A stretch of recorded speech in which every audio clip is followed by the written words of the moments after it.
नमस्कार मेरे प्यारे साथियों, कैसे हो आप सभी। मैं राकेश तंवर आपका career with Rakesh YouTube channel पर फिर से बहुत बहुत स्वागत करता हूं। और आज जो है हम रेशो एंड प्रपोर्शन, अनुपात एवं समानुपात की दूसरी क्लास करेंगे। ठीक है, पहली क्लास में मैंने आपको बेसिक कंसेप्ट समझा दिए हैं और जो हमारे बेसिक क्वेश्चंस बनते हैं वो भी मैंने समझा दिए हैं। आज जो है हम क्लास के अलग अलग जो टाइप हमारे बनते हैं रेशो एंड प्रपोर्शन में, उनको हम सीखेंगे। सभी क्वेश्चंस के साथ, जितने भी मैं क्वेश्चन कराऊंगा सभी क्वेश्चंस के साथ मैं उनके कंसेप्ट को भी समझाऊंगा। तो मेरे भाई ज़्यादा फोकस आप सभी को कंसेप्ट के ऊपर करना है, कंसेप्ट के ऊपर। अगर कंसेप्ट आपका क्लियर है तो मेरे भाई किसी भी तरीके का क्वेश्चन आ जाए आप बहुत ही आसानी से उसको कर पाओगे। तो ध्यान किस पर रखना है? कंसेप्ट के ऊपर ध्यान रखना है। ठीक है, तो मेरे भाई देखो ज़रा आज का पहला क्वेश्चन क्या है। देखो, x cube minus Y cube ratio x square plus x y plus में वाई स्क्वेयर कितना दिया है? 5:1। X square minus y square अनुपात एक्स माइनस वाई कितना दिया है? 7:1। तो मुझे 2x रेशो 3y की वैल्यू बतानी है, क्या होगी? मेरे भाई पहले तो कंसेप्ट समझो। क्वेश्चन क्या था हमारा? X cube minus Y cube. मेरे भाई ए क्यूब माइनस में बी क्यूब का फॉर्मूला क्या होता है? A minus B A square plus A B plus में बी स्क्वेयर प्लस में बी स्क्वेयर। तो मेरे भाई यहाँ से ए माइनस बी को मैं क्या लिख सकता हूँ? A cube minus B cube divided by A square plus A B plus में बी स्क्वेयर लिख सकता हूँ। ये वैल्यू मैं लिख सकता हूँ। ठीक है, दूसरी बात समझो। दूसरी बात जो यहाँ पर हमें समझनी है वो ये है कि ए स्क्वेयर माइनस बी स्क्वेयर का फॉर्मूला क्या होता है? ए माइनस बी मल्टीप्लाई में ए प्लस बी। मल्टीप्लाई में क्या होता है? ए प्लस बी। पहली बात तो ये समझी, सेकंड ये। तीसरी बात जो मेरे भाई आपको समझनी है, तीसरी बात जो आपको समझनी है वो ये है कि अगर मुझे मान लीजिए a प्लस बी की वैल्यू m दी हुई है और वहीं पर a माइनस बी की वैल्यू क्या दी है? n दी है। a माइनस बी की वैल्यू n दी है। तो मेरे भाई a की वैल्यू जो है वो क्या हो जाएगी? सीधा सीधा m प्लस n बाय 2 हो जाएगी। a जो है दोनों ही जगह पॉजिटिव है, तो मेरे भाई a की वैल्यू क्या हो जाएगी? m plus n by 2। और b की वैल्यू अगर मुझे निकालनी है तो वो क्या हो जाएगी? m minus n by 2। m minus n by 2। ठीक है, इन तीनों कंसेप्ट को हम इस क्वेश्चन में यूज़ करेंगे। देखो मेरे भाई, x cube minus Y cube, x cube minus Y cube अनुपात में x square plus x y plus में वाई स्क्वेयर किसके बराबर दिया है? 5:1 के बराबर दिया हुआ है। तो मेरे भाई यहाँ से x माइनस वाई की वैल्यू कितनी आ जाएगी? 5/1 हो जाएगी। यही फॉर्मूला मैंने आपको पीछे करवाया था। दूसरी बात, x square minus y square divided by x minus y किसके बराबर दिया है? 7/1 के। मेरे भाई x square minus y square को मैं क्या लिख सकता हूँ? एक्स माइनस वाई मल्टीप्लाई में x plus y divided by क्या दिया है मुझे? एक्स माइनस वाई दिया है, जो कि किसके बराबर है? 7/1 के। मेरे भाई x माइनस वाई से x माइनस वाई कट गया, यानी यहाँ से x प्लस वाई की वैल्यू कितनी आ गई मेरे भाई? 7 आ गई। x प्लस वाई की वैल्यू कितनी? 7। और x माइनस वाई की वैल्यू कितनी है? 5। x माइनस वाई की वैल्यू कितनी है? 5। तो मेरे भाई यहाँ से x की वैल्यू क्या हो जाएगी? 7 प्लस 5/2, यानी कितनी हो जाएगी? 6। और y की वैल्यू क्या हो जाएगी? 7 माइनस 5/2, यानी कितनी हो जाएगी? 1। तो x की वैल्यू भी हमें पता लग गई और y की वैल्यू भी हमें पता लग गई। तो मेरे भाई 2x रेशो 3y की वैल्यू पूछी है। 2x 2 इंटू 6 कितना हो गया 12, अनुपात में 3 इंटू 1 कितना हो गया 3, 12/3 किसके बराबर 4/1 के बराबर, 4:1 मेरा आंसर। आंसर क्या हो गया 4:1 हो गया। मेरे भाई देखो, एक चीज़ आपको क्लास के शुरुआत में ही मैं बता दूं कि जो क्वेश्चंस जो है जो मैंने लिए हैं यहाँ पर, वो एसएससी जीडी से लेकर आपके एसएससी सीजीएल लेवल के हैं। अलग अलग टाइप के क्वेश्चन हैं, मुश्किल टाइप के भी हैं, आसान टाइप के भी हैं, पर सभी के सभी क्वेश्चंस का जो कंसेप्ट है उस तरीके के क्वेश्चन हमारे एसएससी जीडी में भी देखे गए हैं और एसएससी सीजीएल में भी देखे गए हैं। तो आप सभी क्वेश्चंस के कंसेप्ट के ऊपर अगर ध्यान लगाएंगे तो मेरे भाई दोनों ही एग्ज़ाम, चाहे वो नीचे का हो एसएससी जीडी का, चाहे आपका एसएससी सीजीएल का एग्ज़ाम हो, चाहे सीएचएसएल का, चाहे एमटीएस का, सभी पर आप जो है बड़े अच्छे से जो है फोकस कर पाओगे। ठीक है, चलिए अगला क्वेश्चन करते हैं। देखो मेरे भाई, अगला क्वेश्चन क्या है, 2 की पावर 1/5 बटे में 2 की पावर 0.5 किसके बराबर है। मेरे भाई समझो, a की power m divided by a की पावर n किसके बराबर होता है, a की पावर m माइनस n के बराबर होता है। आधार जो है यहाँ पर दोनों जगह सेम है, आधार हमारा दोनों जगह सेम है। आधार क्या है a, एक जगह घात या पावर कितनी दी है m और दूसरी जगह n, डिवाइड में है इसलिए ऊपर वाली पावर माइनस में नीचे वाली पावर। अगर यहाँ पर मल्टीप्लाई में होता a की पावर m मल्टीप्लाई में a की पावर n, तो उसको हम लिख देते a की पावर m प्लस में n। ठीक है, तो मेरे भाई यहाँ पर 2 की पावर 1/5 अनुपात में 2 की पावर 0.5 की वैल्यू निकालनी है, किसके बराबर हो जाएगी 2 की पावर 1.5 माइनस में 0.5, यानी 2 की पावर 1 बटे में 1 लिख सकते हैं, यानी कितना हो गया 2/1, 2:1 मेरा आंसर। आंसर क्या बना, ऑप्शन ए 2/1 हो गया। ठीक है, चलिए अगला क्वेश्चन करते हैं। 4 की पावर 3.5 अनुपात में 2 की पावर 5। मेरे भाई 4 की पावर 3.5, 4 को मैं क्या लिख सकता हूँ 2 की पावर 2 और उसकी पावर 3.5, उसकी पावर 3.5। तो मेरे भाई इसको लिख पाएंगे 2 की पावर 2 गुणा में 3.5, यानी 2 की पावर कितना हो जाएगा 7 हो जाएगा। कितना हो जाएगा 7। भाई मैंने यहाँ पर आधार को 2 इसलिए बनाया क्योंकि यहाँ पर बाद में मुझे आधार कितना दिया है 2 ही दिया हुआ है, तो 2 को तो 4 नहीं बना सकता था, मैंने 4 को 2 आधार में बदल दिया। ठीक है, तो मेरे भाई 4 की पावर 3.5 को क्या लिख सकते हैं 2 की पावर 7, अनुपात में क्या है 2 की पावर 5, तो इसको लिख सकते हैं 2 की पावर 7 माइनस में 5, यानी कितना हो गया 2 की पावर 2 बटे में 1, यानी कितना बन गया 4/1, 4:1 मेरा आंसर। आंसर क्या बना 4:1 हो गया। ठीक है, चलिए अगले क्वेश्चन पर बढ़ते हैं। a/2 किसके बराबर, b/3 वो किसके बराबर, c/5 के बराबर। तो मेरे भाई 4a प्लस में 3b माइनस c बटे में b की वैल्यू मुझे निकालनी है। पहले मेरे भाई इसका कंसेप्ट समझो, a/2 1/2 गुणा में a किसके बराबर, 1/3 गुणा में b किसके बराबर, 1/5 गुणा में c के बराबर। ये मुझे दिया हुआ है। 1/2 को क्या लिख सकते, a into 1/2, b into 1/3, c into 1/5। अब जब भी मेरे भाई मुझे बराबर में दिया हो और रेशो में लिखना हो, रेशो में अगर मुझे लिखना हो तो यहाँ पर जो मुझे कोफिशेंट दी होते हैं, जैसे 1 के साथ क्या दिया है 1/2, बी के साथ क्या दिया है 1/3 और सी के साथ क्या दिया है 1/5। इनको इन्वर्स उल्टा लिख लेते हैं सीधा।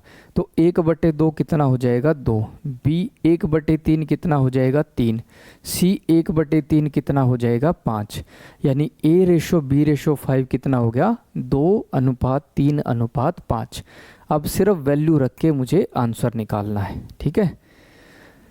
4A यानी 4 गुणा में 2 प्लस में 3 गुणा में 3 माइनस में C कितना था 5 बटे में B की वैल्यू कितनी है 3, 4 दूनी 8 हो गया, 3 तिये 9 हो गया, माइनस में 5 बटे में 3, 8 और 9 कितना हो गया 17, 17 में से 5 गए 12, 12 बटे में 3 किसके बराबर हो गया मेरे भाई 4 के बराबर। आंसर क्या होगा ऑप्शन सी 4 होगा। आंसर क्या बना ऑप्शन सी 4 हो गया, ठीक है। चलिए अगले क्वेश्चन पर बढ़ते हैं।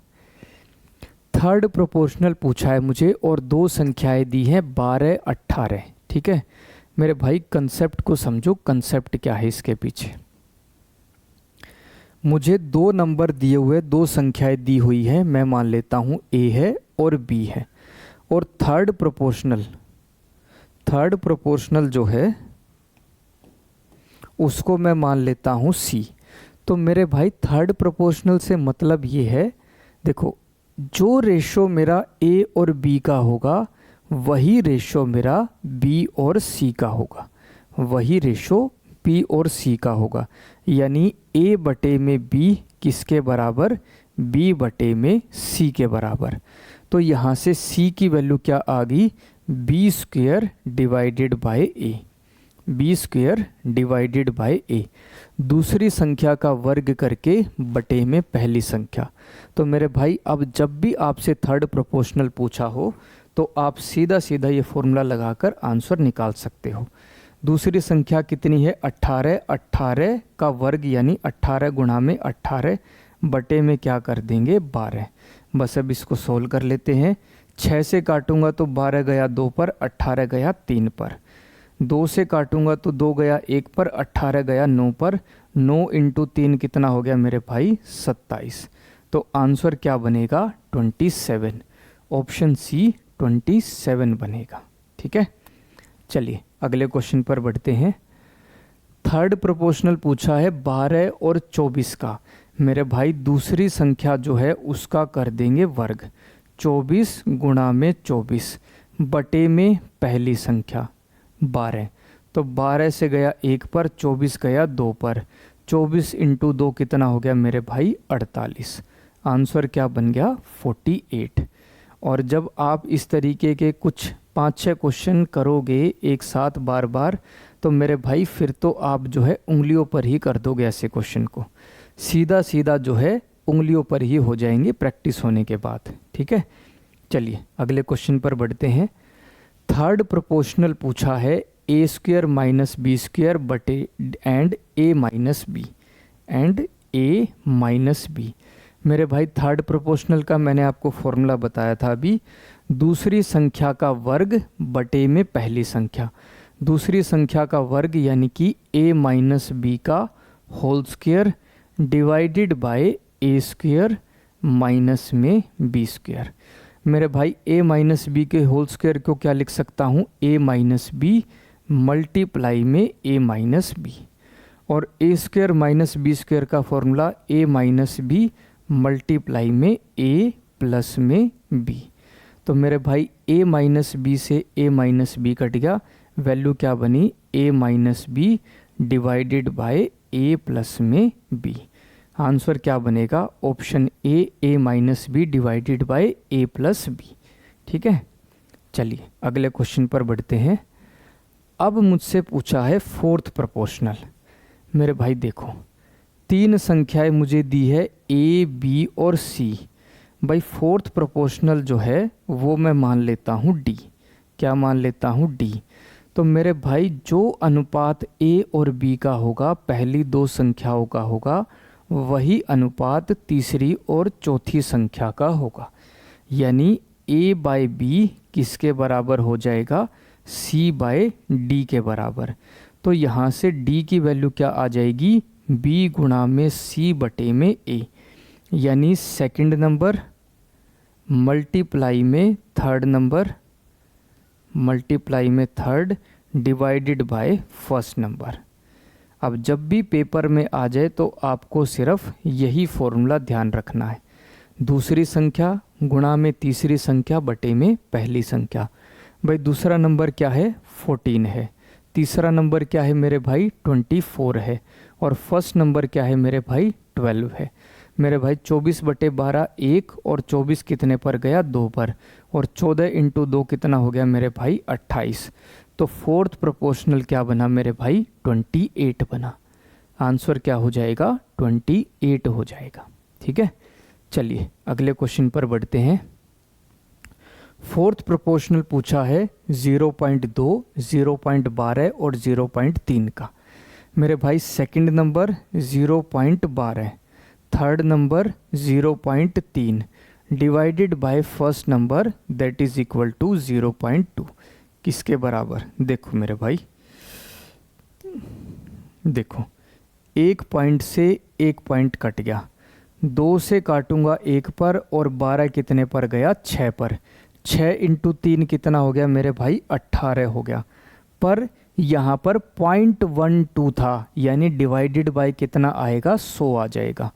पॉइंट के बाद 2 संख्याएं थी तो इसलिए नीचे क्या होगा 100 होगा, और 18/100 कितना हो जाएगा मेरे भाई 0.18। आंसर क्या होगा 0.18 होगा, ऑप्शन सी मेरा आंसर। ठीक है, चलिए अगले क्वेश्चन पर बढ़ते हैं।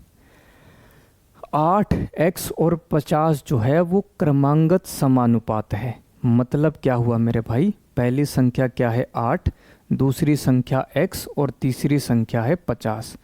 क्रमांगत समानुपात से मतलब ये है कि जो अनुपात 8 और x का है वही अनुपात x और 50 का होगा, वही अनुपात x और 50 का होगा, क्रमांगत अनुपात से आगे बढ़ रही है।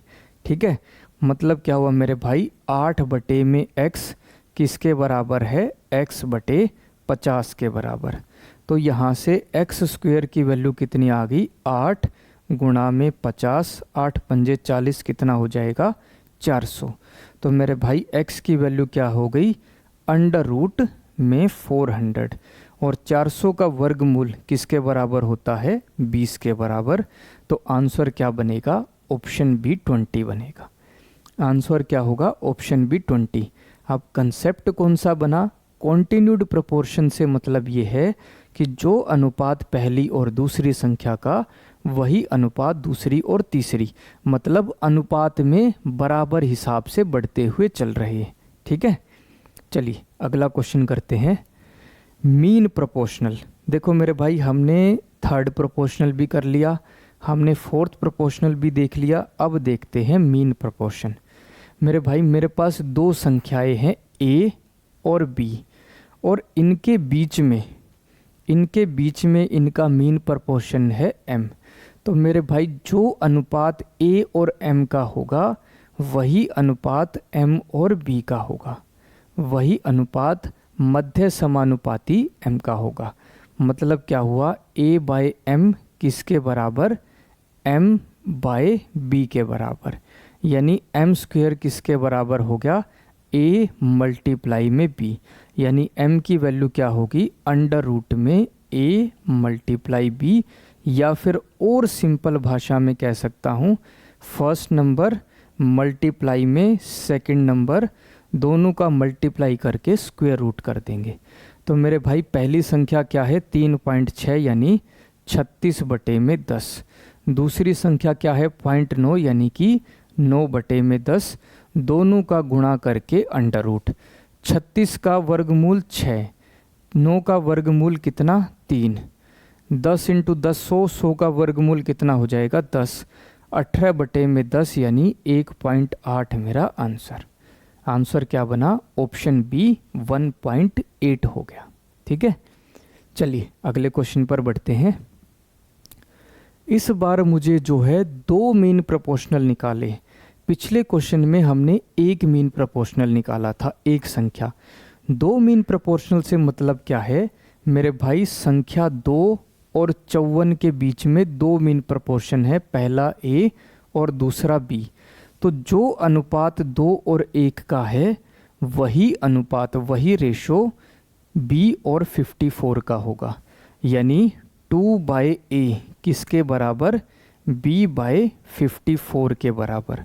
तो यहाँ से a मल्टीप्लाई b किसके बराबर हो गया, 2 गुणा में 54 के बराबर। तो ऐसे दो नंबर चाहिए मुझे जिनका गुणनफल, जिनका मल्टीप्लाई करने पर 2 मल्टीप्लाई 54 के बराबर ही हो। अब मेरे भाई ज़रा ध्यान करना, 54 को मैं लिख सकता हूँ 6 मल्टीप्लाई में 9, और 9 को अगर मैं 2 से मल्टीप्लाई करूँ तो कितना हो जाएगा, 18 मल्टीप्लाई में 6। यानी कि 2 गुणा 54 क्या लिख सकते हैं, 6 गुणा 18। आंसर क्या होगा, ऑप्शन ए, एक नंबर 6 और दूसरा नंबर 18। एक नंबर तो 6 हो गया और दूसरा नंबर 18 हो गया। ठीक है, आंसर क्या होगा, 6 और 18 बनेगा। चलिए अगले क्वेश्चन पर बढ़ते हैं। अब मीन प्रपोर्शन के ऊपर फिर से हम आ गए, और इस बार जो हमारे पास नंबर्स है, जो संख्याएं हैं, वो किस में है, अंडर रूट में। किस में है मेरे भाई, अंडर रूट में है। पहला नंबर क्या है, 3 + √2, और दूसरा नंबर क्या है, 12 - √32। मीन प्रोपोर्शनल क्या होता है मेरे भाई, दोनों नंबर्स का मल्टीप्लाई, यानी 3 प्लस में √2 मल्टीप्लाई में 12 - √32, दोनों को मल्टीप्लाई करके उनका स्क्वायर रूट। अब इस क्वेश्चन में सिर्फ और सिर्फ कैलकुलेशन है, कैलकुलेशन के अलावा कुछ भी नहीं। ठीक है, देखो मेरे भाई, 3 को पहले 12 से मल्टीप्लाई करेंगे, 12 × 3 = 36, माइनस में 3 को माइनस √32 से करेंगे, कितना हो जाएगा, 3 √32, प्लस में √2 को 12 से करेंगे, कितना हो जाएगा, 12 √2 हो जाएगा। √2 को माइनस √32 से करेंगे, कितना हो जाएगा, माइनस में √64 हो जाएगा। कितना, 64, और इसका करेंगे अंडर रूट। मेरे भाई देखो, 36 √64 कितना हो जाएगा, √64 की वैल्यू कितनी होती है, 8। तो क्या बनेगा, माइनस में 8, क्योंकि आगे माइनस है, अंडर रूट। अब देखो यहाँ 12 √2 है, इस 12 √2 को मैंने ऐसे ही लिख लिया, 12 √2 को। अब 3 √32 को समझते हैं, 3 √32 को समझते हैं। तो मेरे भाई 3 32 को क्या लिख सकता हूँ, 16 गुना में 2, 16 गुना में 2, और 16 किसका अंडर रूट होता है, 4 का, यानी 3 मल्टीप्लाई में 4 बाहर आ जाएगा, अंडर रूट 2, यानी कितना बन जाएगा, 12 √2 बन जाएगा। यानी ये वैल्यू -3 अंडर रूट 2 किसके बराबर, -12 अंडर रूट 2 के बराबर। तो प्लस 12 अंडर रूट 2 और -12 अंडर रूट 2 दोनों आपस में कट गए। 36 में से 8 गए, कितने बच गया मेरे पास, 28 अंडर रूट 28, या फिर अंडर रूट में 7 चौक 28। तो 4 का वर्गमूल 2 होता है, यानी आंसर क्या बनेगा, 2 अंडर रूट 7। आंसर क्या बनेगा, ऑप्शन सी, 2 अंडर रूट 7 बनेगा। अब इस क्वेश्चन में देखो, फॉर्मूला हमें सीधा सीधा पता था कि दोनों संख्याओं का गुणा करके हमें उसका वर्गमूल करना है, दोनों नंबर्स को मल्टीप्लाई करके उसका स्क्वायर रूट करना है। पर नंबर्स ही हमें कुछ इस तरीके से दिए थे कि कहीं ना कहीं कैलकुलेशन हमें करनी ही पड़े। तो अंडर रूट में आपकी कैलकुलेशन अगर सही है तो इस तरीके का क्वेश्चन आप बड़ी ही जल्दी कर सकते हो। ठीक है, चलिए अगले क्वेश्चन पर बढ़ते हैं। अब यहाँ पर पूछा है मिक्स प्रपोर्शन, मिक्स प्रपोर्शन के ऊपर क्वेश्चन। मेरे भाई मिक्स प्रपोर्शन जैसे मुझे दिया है A/B और C/D, E/F।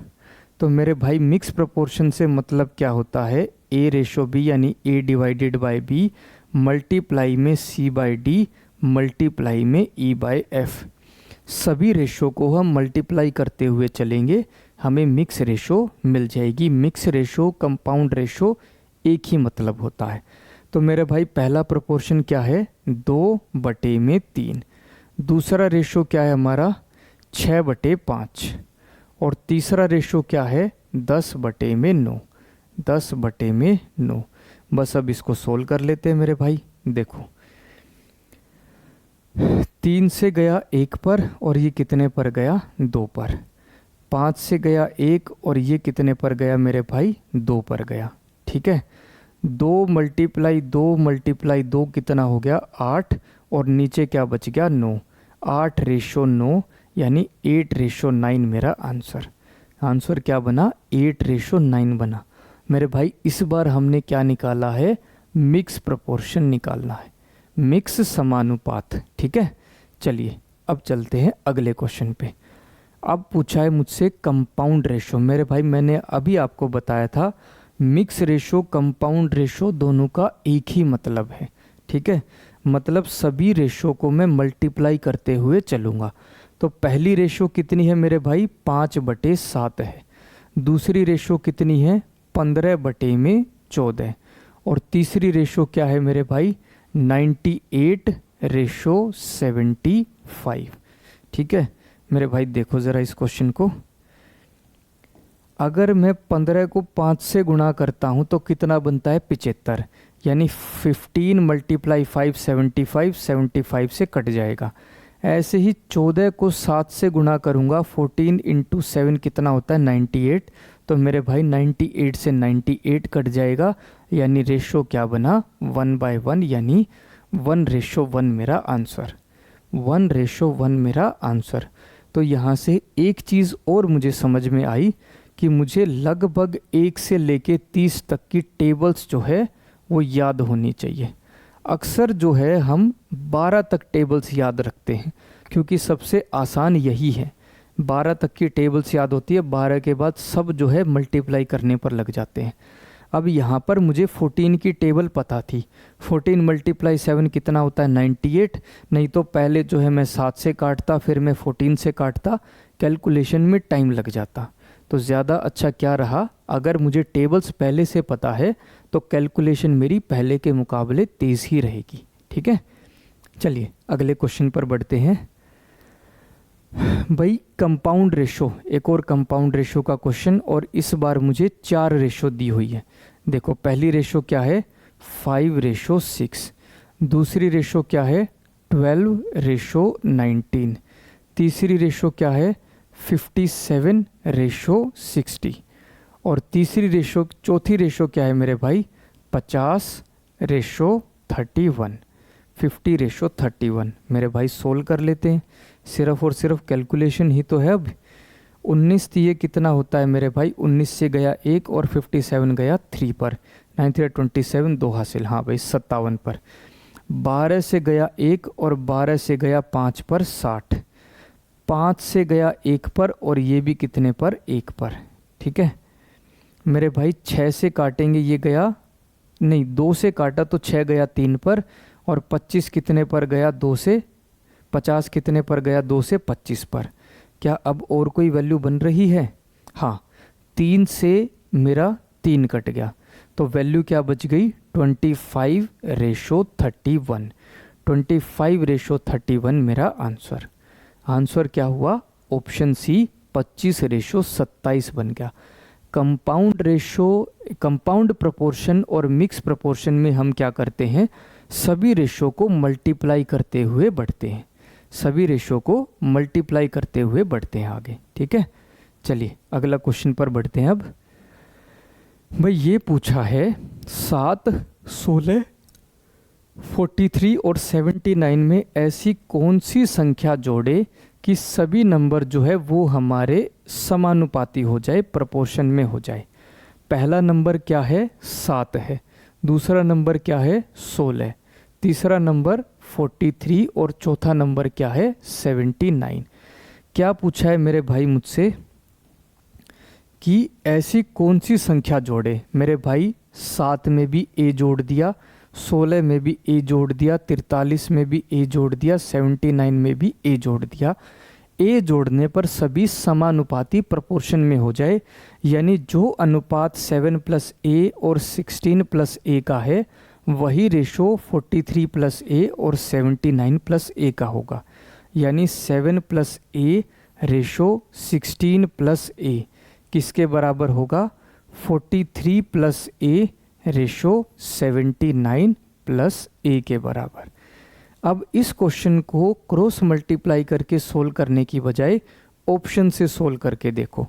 अगर मैं वैल्यू रखता हूँ 5, ज़रा ध्यान करना, 7 और 5 कितना हुआ 12, 16 और 5 कितना हुआ 21, 43 और 5 कितना हुआ 48, 79 प्लस 5 कितना हो गया मेरे भाई 84।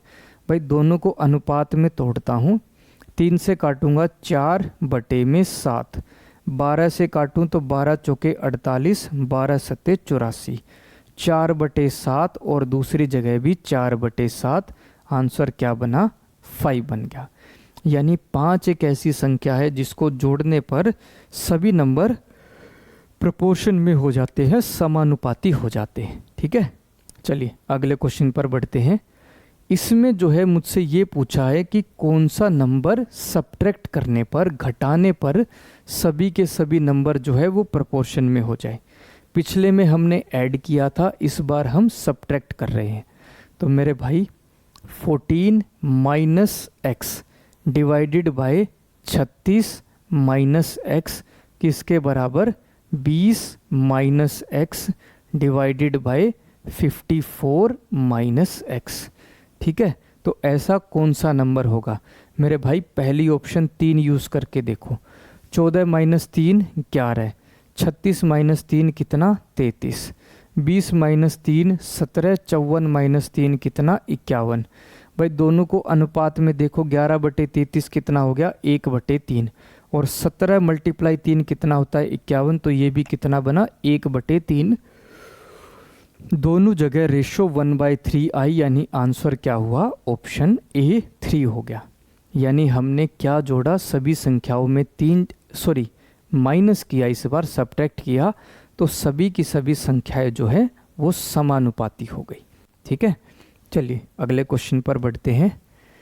हाँ मेरे भाई, मीन प्रोपोर्शन 16 है और थर्ड प्रोपोर्शन क्या है 1024। तो मेरे भाई ऐसे दो नंबर बताने हैं, कौन कौन से होंगे मेरे भाई? मीन प्रोपोर्शन कैसे निकालते हैं? दो संख्याओं को मल्टीप्लाई करके और उनका अंडर रूट कर देंगे, किसके बराबर 16 के। अगर मैं दोनों तरफ स्क्वायर कर दूं मेरे भाई, तो a इंटू बी किसके बराबर हो जाएगा 256 के बराबर। 16 का वर्ग कितना 256, यानी पहली वैल्यू तो ये हो गई। ठीक है, थर्ड प्रोपोर्शन कैसे निकालते हैं? सेकंड नंबर का वर्ग करके डिवाइडेड बाय फर्स्ट नंबर, जो कि मुझे किसके बराबर दिया है 1024 के बराबर। 1024 किसका होता है 32 का वर्ग होता है, किसका 32 का स्क्वायर होता है। ठीक है, तो मेरे भाई बी स्क्वायर डिवाइडेड बाय ए किसके बराबर 32 के स्क्वायर के बराबर ये वैल्यू बन गई। मेरे भाई देखो ज़रा, पहली और दूसरी वैल्यू को यूज़ करके वैल्यू निकालनी है। मेरे भाई ए की वैल्यू यहाँ से क्या बन सकती है 256 divided by b, 256 divided by B.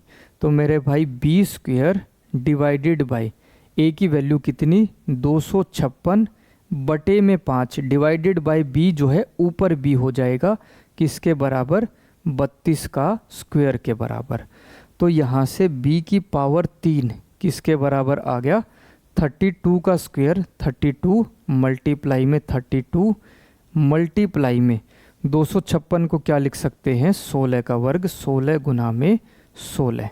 ठीक है, 32 गुणा में 32 को क्या लिख दिया 16 गुणा में 2 मल्टीप्लाई 16 मल्टीप्लाई 16। ठीक है, तो मेरे भाई 16 कितनी बार आ गया 16 मल्टीप्लाई 16 मल्टीप्लाई 16 कितनी बार आ गया 3 बार। ठीक है, यानी 16 की पावर 3 मल्टीप्लाई में 32 और 2 कितना होता है 64, और 64 को हम क्या लिख सकते हैं 4 की पावर 3। तो b की पावर 3 की वैल्यू कितनी आ गई 16 की पावर 3 मल्टीप्लाई 4 की पावर 3, तो b की वैल्यू कितनी हो गई 16 मल्टीप्लाई में 4, 16 चौके कितना होता है 64। ठीक है, तो b की वैल्यू कितनी बनी 64 बनी। ठीक है, b की वैल्यू अगर 64 तो a की वैल्यू कितनी हो जाएगी मेरे भाई? b की वैल्यू 64 तो a की वैल्यू 256 बटे में 64।